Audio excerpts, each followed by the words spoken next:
Hi, good afternoon, and welcome to the last day of the Jaipur Literature Festival. This is the 16th edition, and we're here at the Bank of Baroda Charbagh stage. We're delighted to introduce Moon Witch Spider King. Booker Prize winner Marlon James, his latest book, Moon Witch Spider King, part of his Dark Star trilogy, is steeped in the rich traditions of African mythology and fantasy. A continuation of Black Leopard, Red Wolf, from the point of view of the adversary, the witch, Sogolon, the tale chronicles the journey of an indomitable woman who bows to no man while presenting a thrilling interplay of power and personality. In conversation with Emily Ben, James discusses this mythic world and the fluidity of the past. I'd like to invite both of you on stage, please.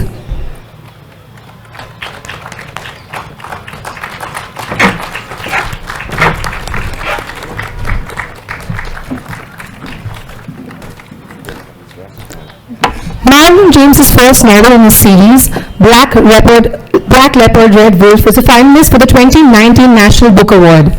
His previous novel, A Brief History of Seven Killings, was the winner of the 2015 Man Booker Prize, the American Book Award, and the Anisfield Wolf Book Prize for Fiction.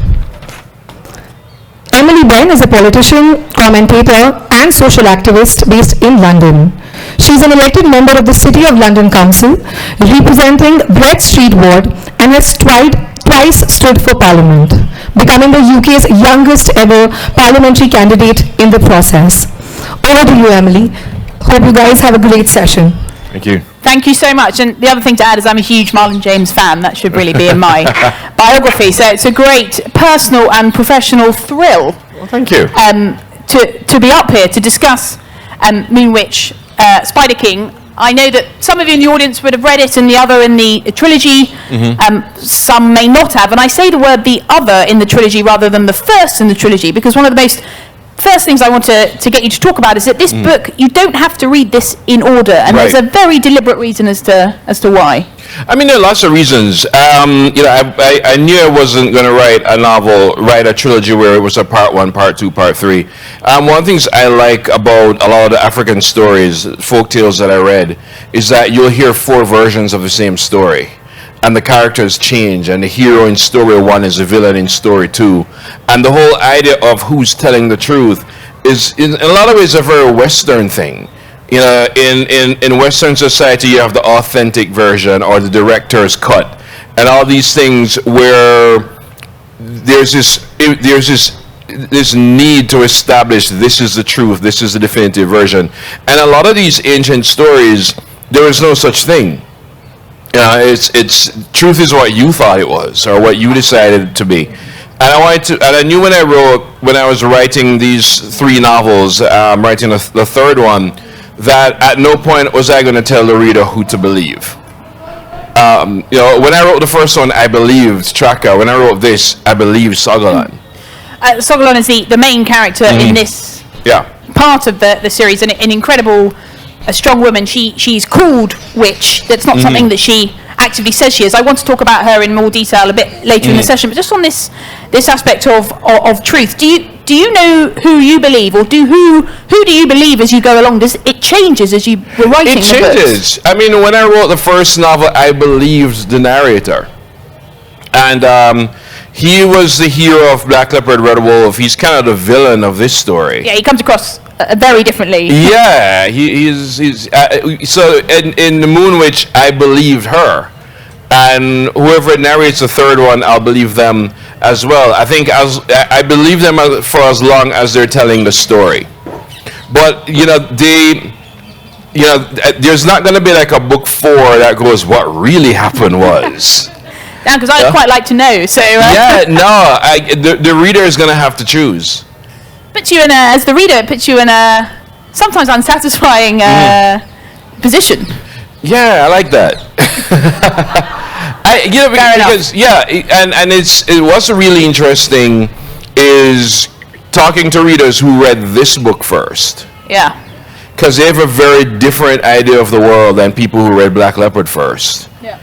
One, because they came across a different character and now they have to deal with him in a certain way and they're not sure they believe her. and so or they find all these feelings they had about Tracker in the first book got shattered in this one. They almost felt betrayed. I don't want to give away too much for people that haven't read it, but if you're Sogolon being the main female character of this of Moonwitch Spider King, second in publishing order, if not reading order, I'm interested if I'd read it first, for the people that you know that read this one first, does their opinion become more negative or positive of Sogolon when they read Tracker's account? I think it becomes a little more negative, but they also don't quite believe Tracker. Yeah. But then there are a lot of people who really believe Tracker in the first book who don't quite believe Sogolon. I think that probably might be me. I think the problem is, you get so invested in the first one, you really you build up this kind of loyalty to this character that, I don't know, for some irrational reason, you it's hard to give up as you start seeing different views. Yeah, well, I had to give it up to write it. Yeah. Because I didn't want to write a novel that sort of, in its own way, kind of proved the first novel was right. Or directly rebutted it. Because it's not a rebuttal, right? It's not a rebuttal. It would have been very easy to do that. And I knew that would have been a bad book. So I had to, in a weird way, forget the first book. So it's not just that this book is a rebuttal of the first. A lot of the events that happen in Black Leopard don't happen in this book till near the end. Yeah. Well, this book starts significantly earlier. Yeah, it starts around 180 years before. Because Sogolon says she's 177 years old. She's actually older than that. Because she doesn't start counting her years until she's 13. So whatever 177 plus 13 is. I think that's 190, but So she's actually 190. Tell me if my maths is terrible. That would be deeply embarrassing. So she's actually 190 years old. And it's not that she's trying to prove the first novel wrong. She's just saying a lot of stuff that you think mattered actually don't matter. Yeah. That it's a bigger story than you thought it would be. Given this is your incredible world and I want to talk about some of the illustrations in a second, and the sheer level of detail that comes out, how do you then, when you're starting to write the second book and you don't want it to be that rebuttal, how do you psychologically writing, how do you get into that mindset? I don't know. I mean, I'm pretty good. You know everything. I mean. Yeah, but I mean, I think I'm also pretty good at dumping people I love. Hopefully, none of them heard that. Dumping people you love. Because I quite love Tracker, but I had to sort of forget him in order to write this. Because I think it's very easy when you're writing. So the books I write, they tend to have tons of characters. It's easy to fall in love with some more than others. Yeah. And you kind of have to you have to remind yourself, as a kind of parent, you have to treat all your children fairly. Yeah. Kinda. Yeah. But I had to remind myself when I was writing this book. And talking of writing this book, it's been called an African Game of Thrones. It's incredibly influenced by African folklore. But actually, this book's writing story begins in all places Connecticut, USA. Yeah. Why was that? Well, because I was fleeing COVID. And so I ended up in my partner's sister's house. So I started writing this book on her dining table. And, a lot of us, I was talking to a lot of fantasy authors about how we wrote books during COVID because, it was a way to escape from the present world. COVID was scary, but COVID was also incredibly boring. I can agree. Yeah, it was, the same thing day in, day out for quite a while. And this became a way of escaping to a world that was so unlike what I was in. So I kind of wrote it almost like an addiction. It's actually the second quickest book I've ever written. Gosh. Which is saying something, because it's also the second longest book I've ever written. It's not a short. It is, if you compare it to 97 Killings. And in your writer's room, I mean, again, because I must emphasize for those who haven't read it, just the sheer level of detail and bits of this world that you create that crop up at different times. To keep on track of everything that you created, both in the first book, I mean, there must have been some element of almost fact-checking. Yeah, I'd love to say I did it, but it's more my assistant did it because I suck at fact-checking. But, to keep track of everything in this book, I have tons of Post-its on my wall. So I have no idea what actual paint my wall is in, because it's not covered in green and yellow Post-its. And I take tons of notes. I was talking to Deepti before. I take tons of notes to promptly ignore them. Oh, fantastic! Yeah. It's really just to get them out of my headspace so I can write. Yeah, so you can get the space. Yeah, but it's I as I said, one, I can lose track of somebody, or I will start playing favorites.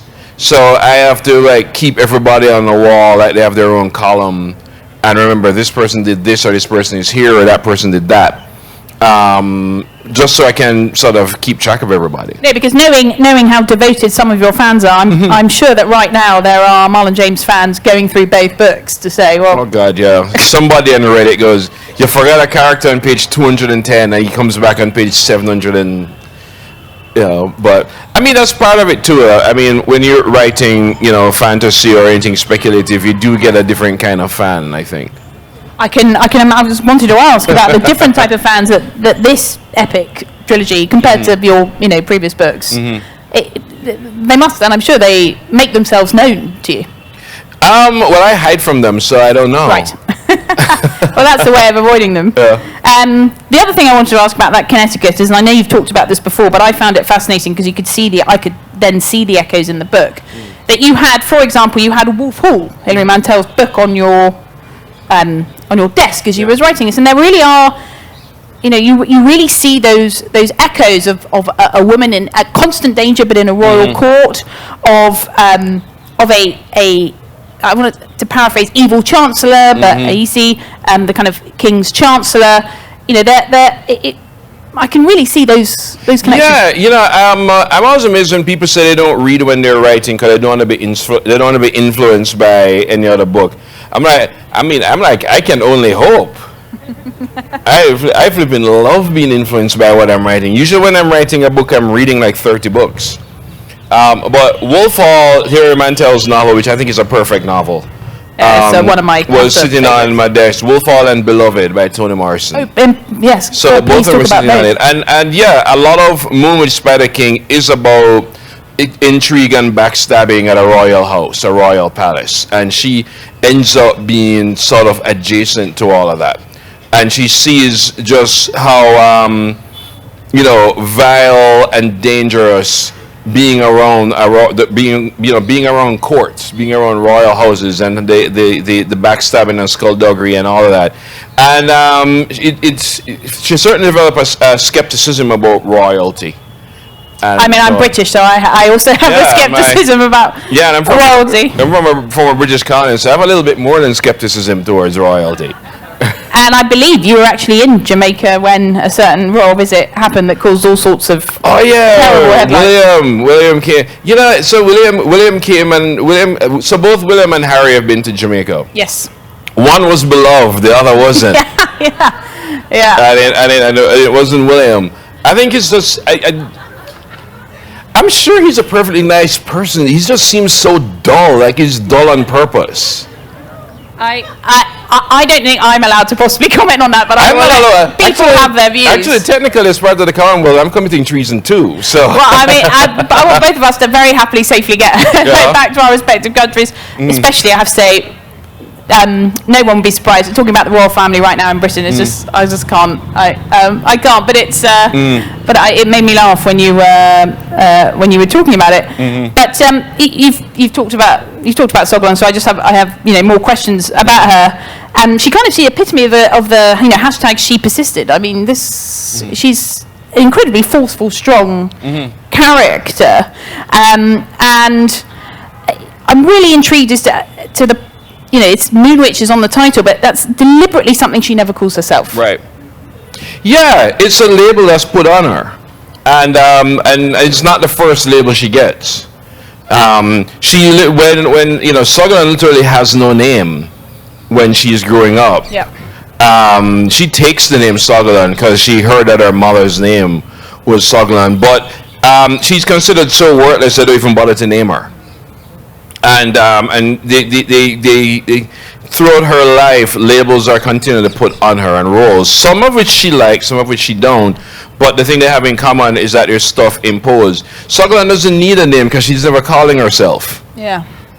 So it's neither here nor there for her, and it's only because somebody insists on it. But the thing about her, of course, is that she spends the 177 years fighting for just right to be herself and make her own decisions and make her own mistakes and go where she wants, and also to take a lot of revenge. I loved that.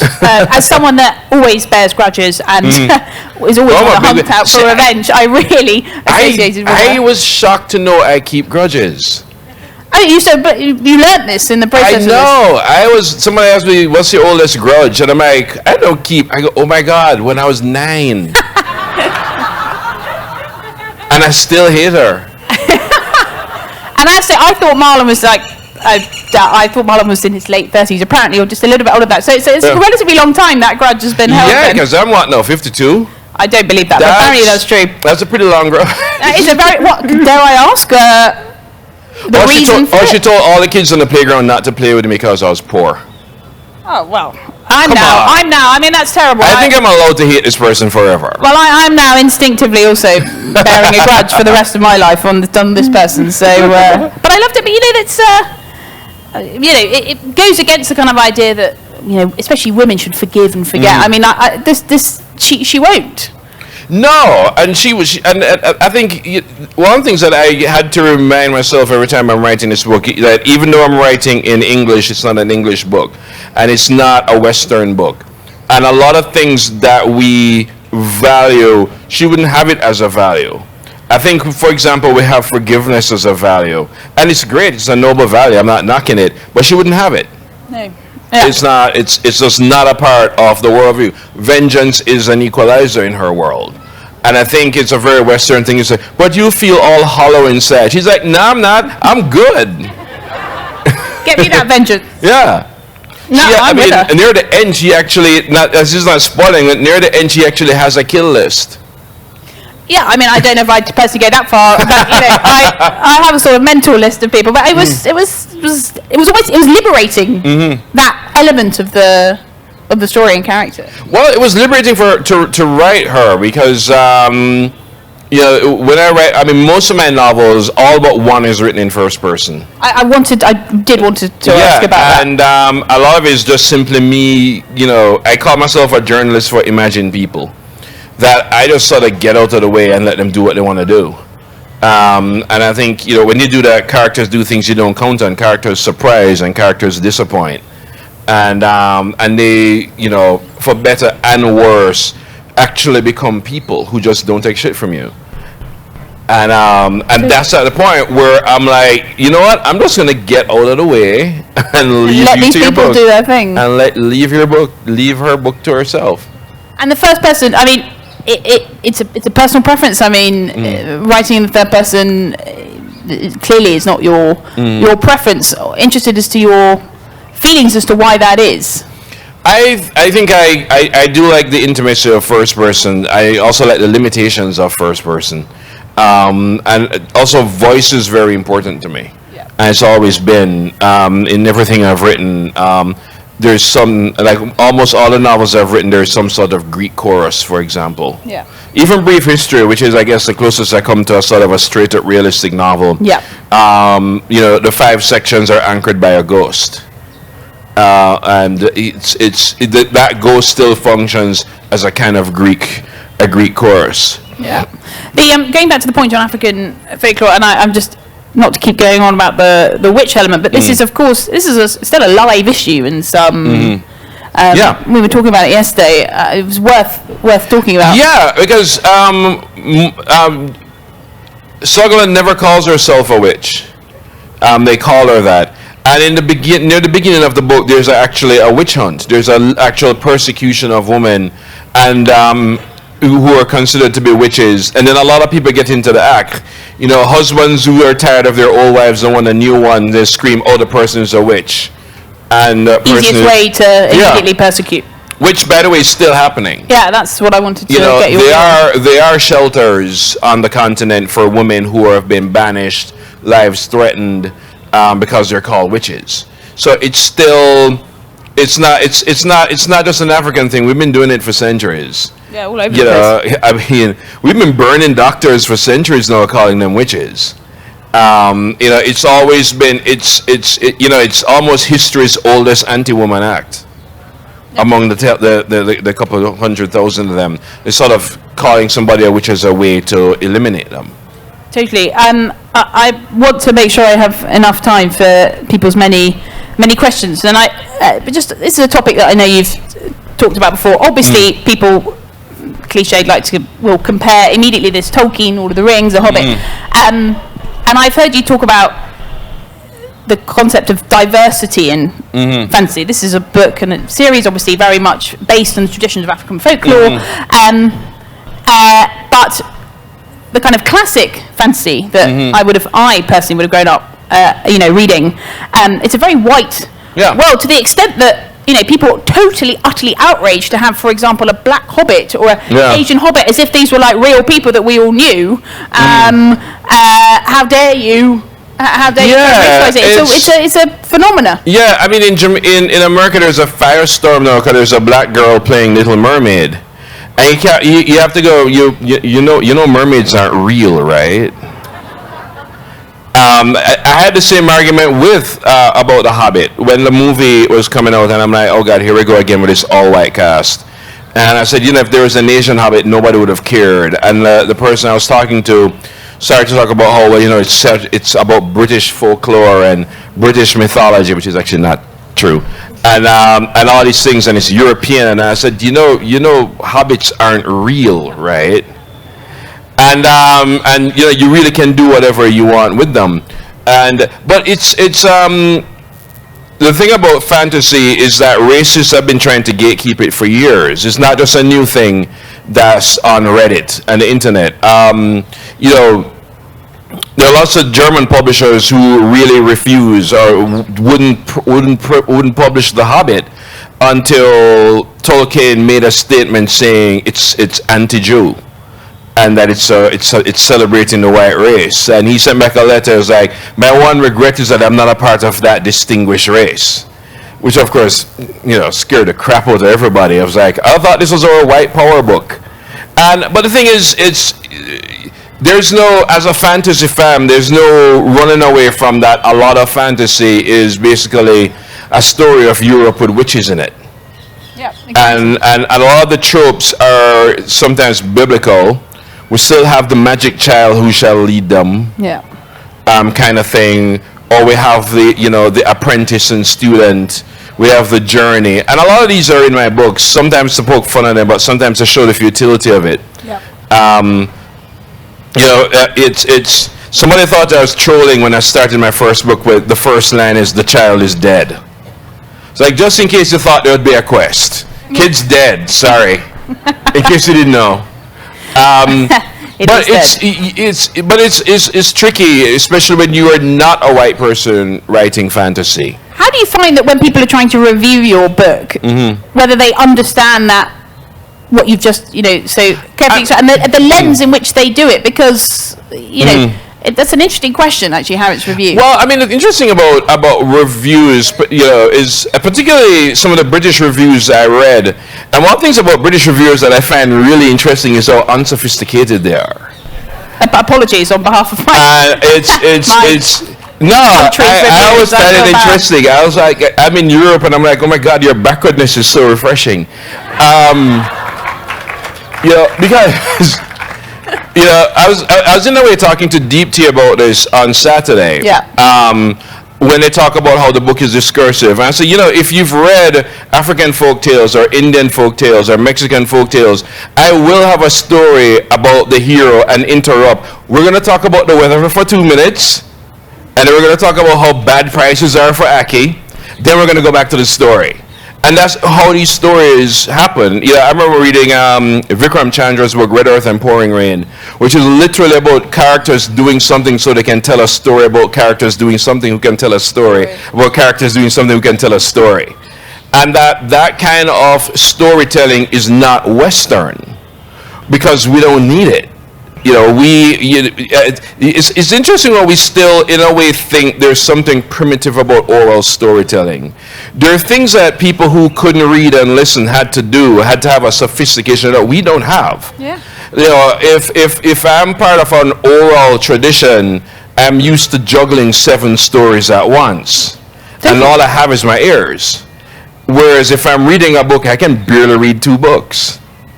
So, and when I, wrote certainly these 2 books, one thing I wanted to do was to write it in a way to be read aloud.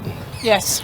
And I mean, you almost have to when you're reading. You kind of have to. They're so damn dense. I mean, I'm glad you said that. Yeah. It made me feel bad, but you have to read. You really have to read it aloud to yourself. Yeah, but I did read it aloud, and I, because I was very much interested. Even though I was writing a novel, I was very much interested in the oral tradition, but I was also very much interested in non-Western storytelling. It's interesting reading, say, Richard Burton's version of Arabian Nights, because you can tell how he was frustrated by it. Yeah. I was like, I'm going to fix it. I'm like, you don't need fixing, He doesn't jackass. need fixing, yeah. I was like, there is, to come back to reviewers, I do think, I think I read 2 reviews, and if you're a writer, don't read your reviews, or read 2. But I read 2, and it was this, the reviewer couldn't process a book that wasn't written towards a white gaze. It's fascinating. I think I've read some of these reviews. They can't process that. I know. That you didn't think of, that I am your primary reader first. Why didn't you tailor it to me? Why is it not in my preferred? Yeah. So I have this terror I'm going to write a book that they like.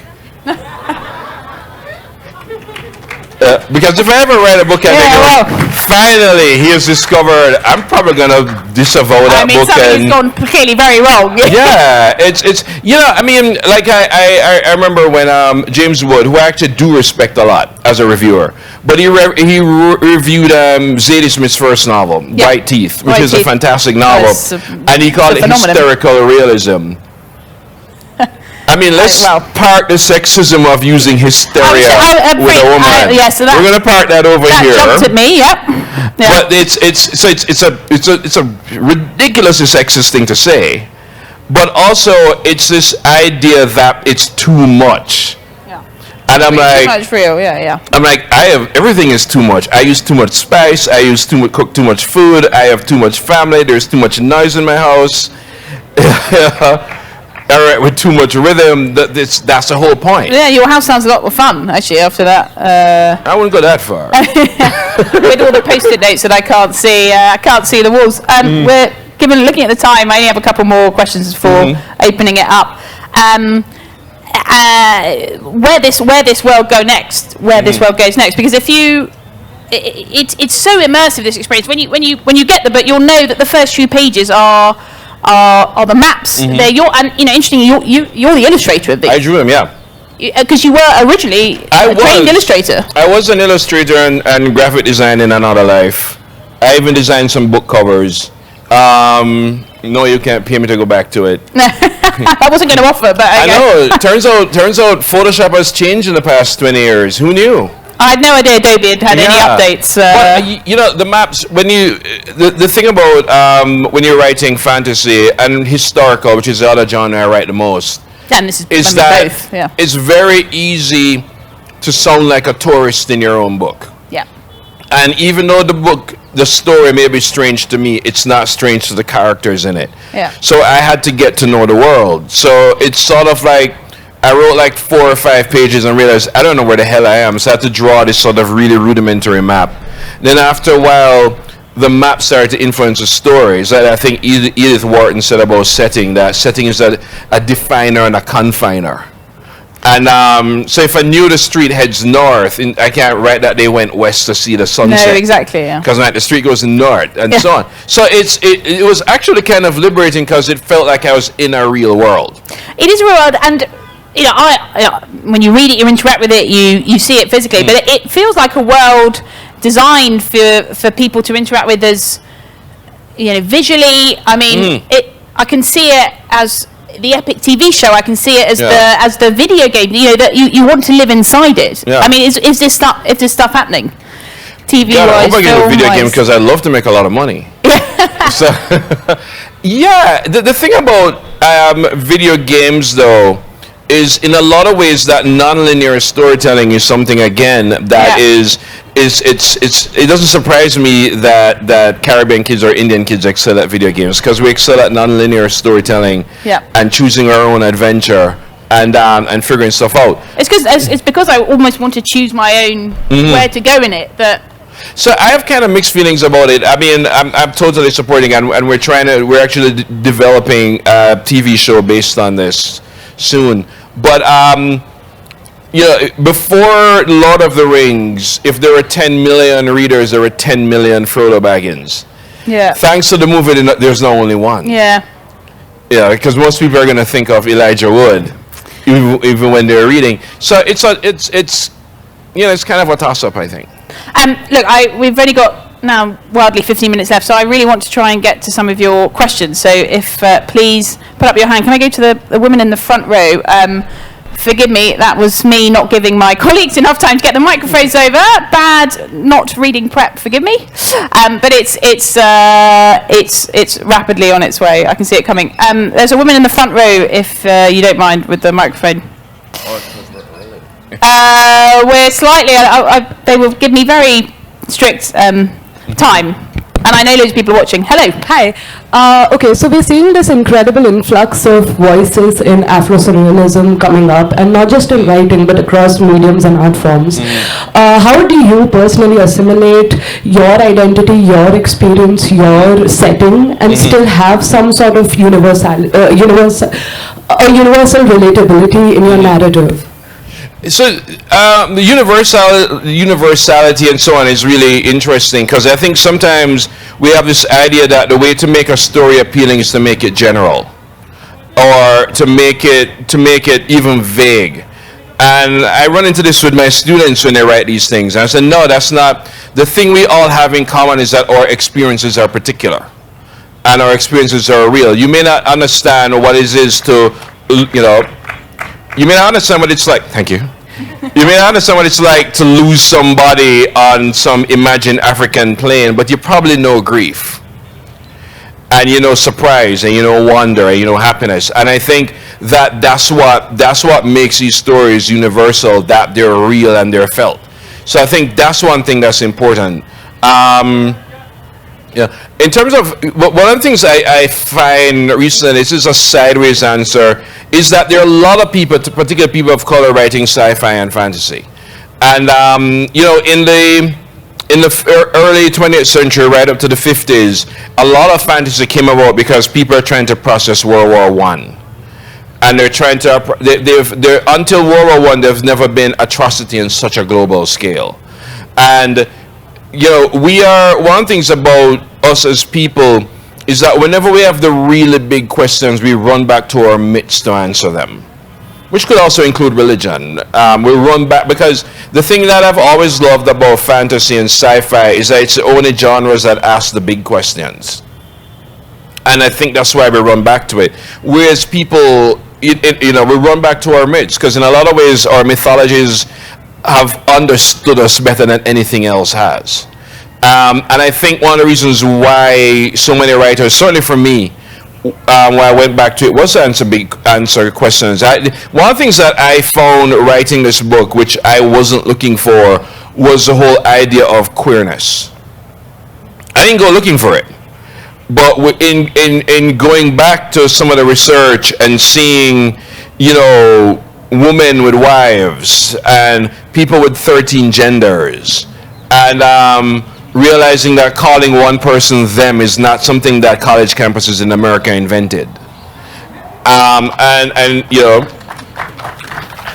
a lot of and yes, it is progressive, but I don't think we realize a lot of things we consider progressive, we've already been there.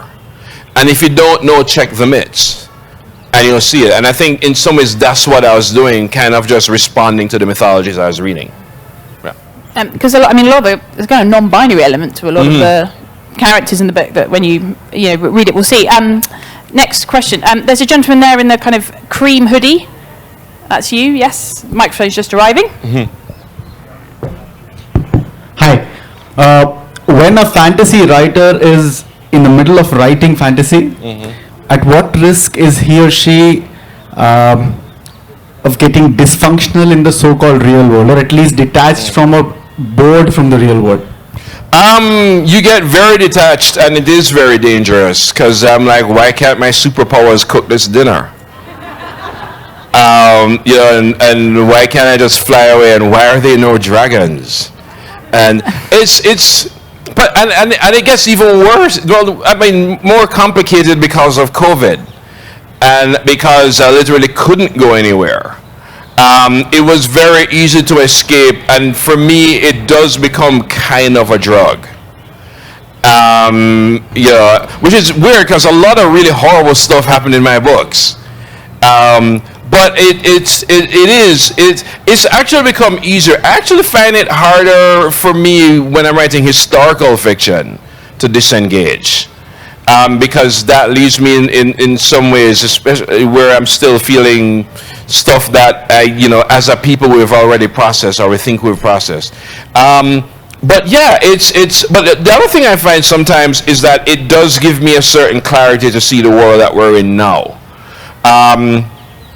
You realize that, at least I realize that a lot of the themes that I'm writing about still exist. There's a lot of slavery in Moonlit Spider King, and that's still happening, and I think we have consigned it to history, and we haven't. So in a weird way, writing about dragons and witches and so on, in some ways makes the present day world clearer. And you clearly love dragons. I'm glad you talked about it. Oh my God, I couldn't wait to put a dragon in this book.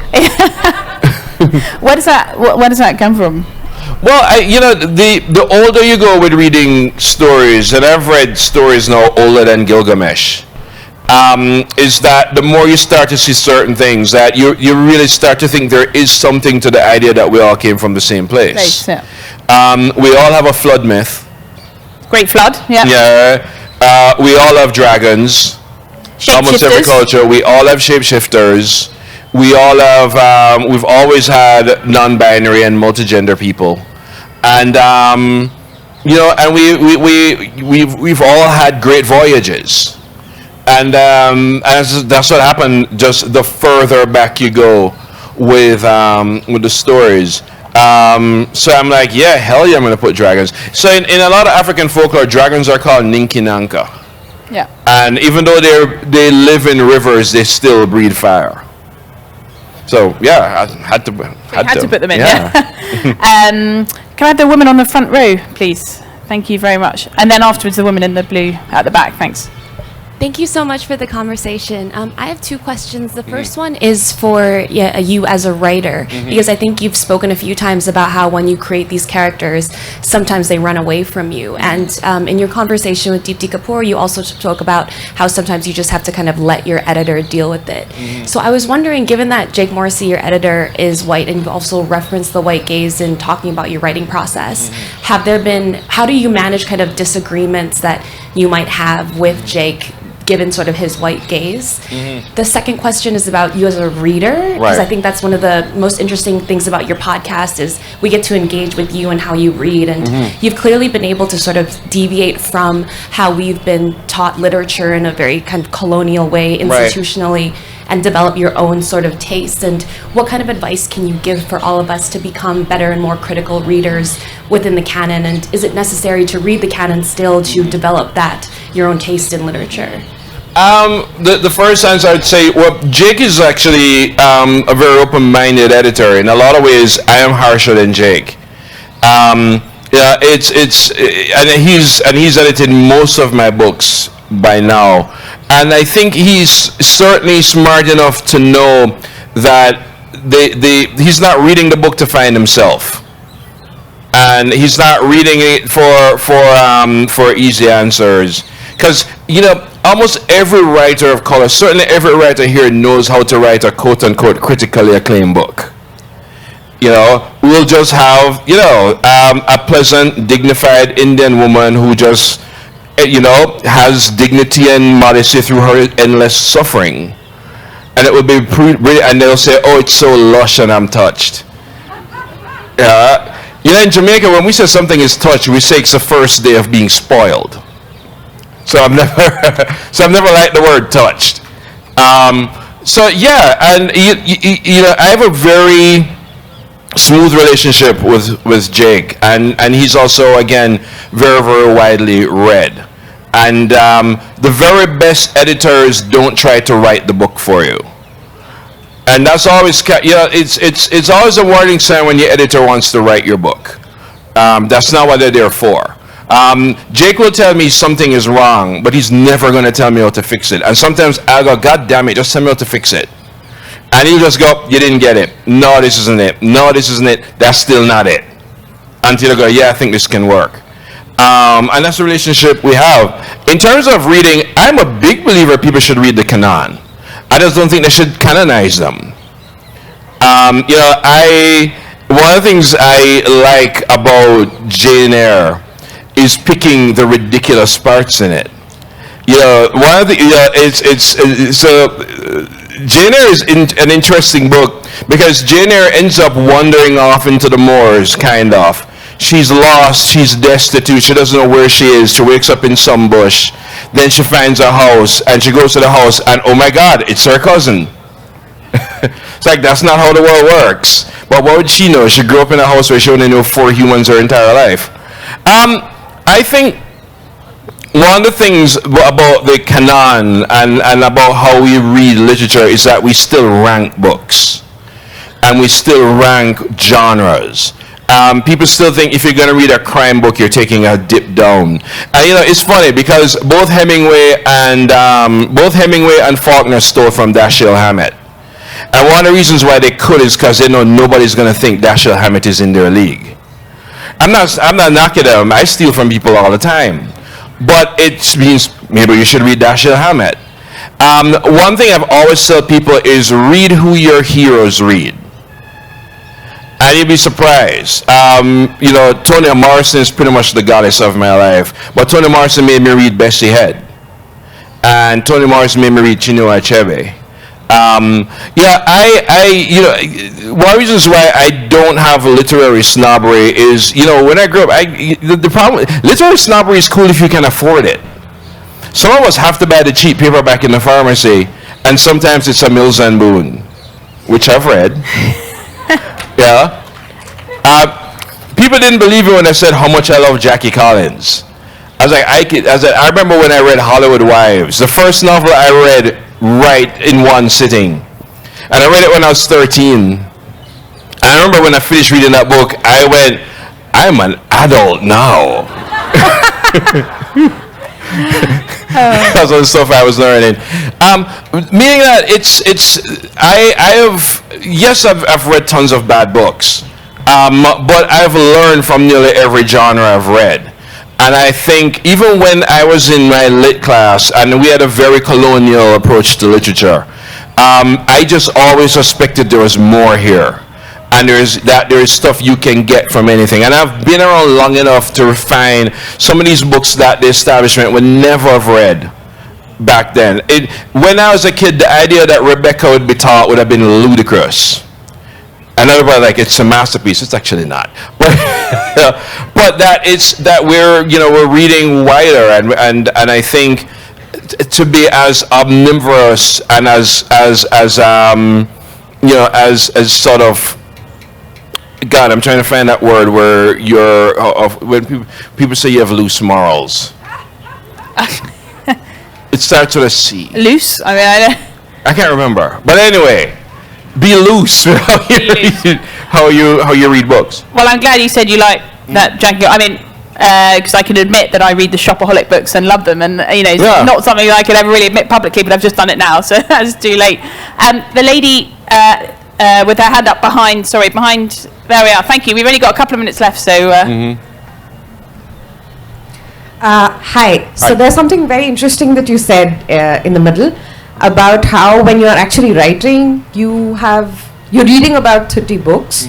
So what does that sort of multiverse tabula rasa offer to your writing process? It offers a lot of things. Sometimes it gets me out of a jam with a paragraph. Like I remember when I was writing, I'm pretty sure it's either the 4th or 5th paragraph of Black Leopard. And the one of the things that writers never talk about, certainly not in creative writing classes, is pacing. And, you know, I achieve pacing by just reading everything out aloud. But I mean, I remember I was trying to get through this paragraph, and I was reading Kate Tempest's novel, and honestly, that paragraph got me through it. I was talking about, when I was talking to Deepti, I was talking about how I'm writing this part about this vicious gangster, and it's Mrs. Dalloway that got me through it, which would probably horrify Virginia Woolf or impress her. Maybe the latter. So yeah, sometimes it is on a very practical level. Whatever I'm reading at the time can spill over into it. Like Hilary Mantel. Exactly. Certainly loads and loads and loads of Toni Morrison. Somebody asked me once if I'd ever get out from the shadow of Toni Morrison. I'm like, why would I want to? Good, Any idea how fantastic that shadow is?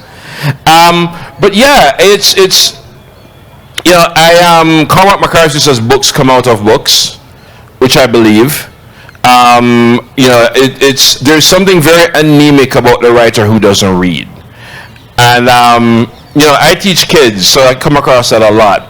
And they're just, if you're a writer, there's certain lessons in writing you're only going to learn from reading. The biggest lesson I learned from writing was how to write women. And I remember somebody somebody challenging me on that when I was like, she said, you're a good writer, but you don't have a clue about women. I'm like, what are you talking about? I have a mother. Yeah. And so on. And then she asked me, well, how many books by women have you read? And I think at the time I could name 3, and they were all dead women. Wow. And she's the reason why I read Toni Morrison. I was going to say Toni Morrison, Alice Walker, Iris Murdoch, Anita Desai, Kiran Desai. It's work. All that. And that's what taught me how to write. And there are certain aspects of writing you're only going to learn through reading. Well, that is a perfect way to end, because this is entirely this book could not be more of that. Thank you so much, Marlon. This was just fascinating. Thank you so much, and thank you guys for coming. It's been a real thrill. Thank you, Marlon and Emily, for this incredible discussion. As a token of appreciation from us, please accept these scarves.